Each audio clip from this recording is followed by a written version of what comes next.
السلام علیکم ورحمت الله وبرکاتو. ګران دوستانو په دې هیله چې راته روغ او جوړ بیاست او د خط په جمع کو باندې یاست دوستانو.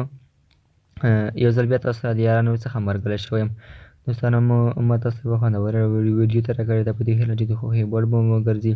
خو د ویډیو د شروع کول نه مخکې که چېرته زموږ یوټیوب چینل تاسو نه وي سبسکرایب کړی نو زموږ یوټیوب چینل تاسو سبسکرایب کړئ او په څنګ کې ګنټه نښان هم ووایئ تر څو زموږ ویډیو تاسو ته اول در ورسیږي. راځو ویډیو شروع کوو. السلام علیکم ورحمت الله. د نارینه‌وو دغه 8 عادتونه د ښځو ډېر زیات خوښېږي. ښه نارینه د ښځې عاطفي اړتیاوې وپېژني او مینه ورکوي.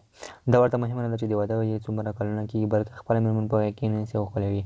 دویم له کوره بهر نارینه په کارونو او معاملو کې د زیاتو مشکلاتو سره خواخوږیو سره لاس او ګرېوان وي.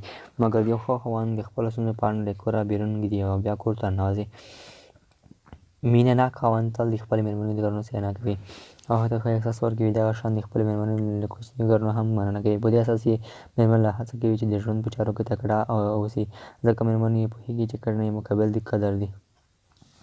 موږ هر یو تېروتنه کوو او هېڅ وخت پوره نه یو مګر مهمه دا ده چې د تېروتنې په وخت کې خاوند ستاسې سره څنګه چلند کوي.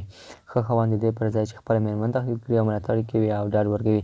کله چې مېرمن پریشانه او ستومانه وي ښه نارینه په دغسې وضعیت کې مېرمن سره ټوکې کوي یا داسې خبرې کوي چې د مېرمن پر شونډو موسکا راولي یا هم داسې یو کار کوي چې د مېرمن فکر بل طرف ته وړي او مېرمن ته ښه احساس ورکړي.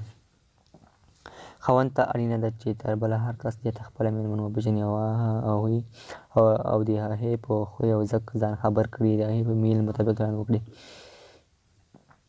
د مېرمنو نارینه ډېر خوښېږي چې اشپزي یې زده وي. مهمه نه ده چې خاوند باید مکمل اشپز وي مګر په هغو وختونو کې چې مېرمن کور کې نه وي د ځان او اولادونو لپاره یې باید خواړه تیار کړي. ملګرو دغه زموږ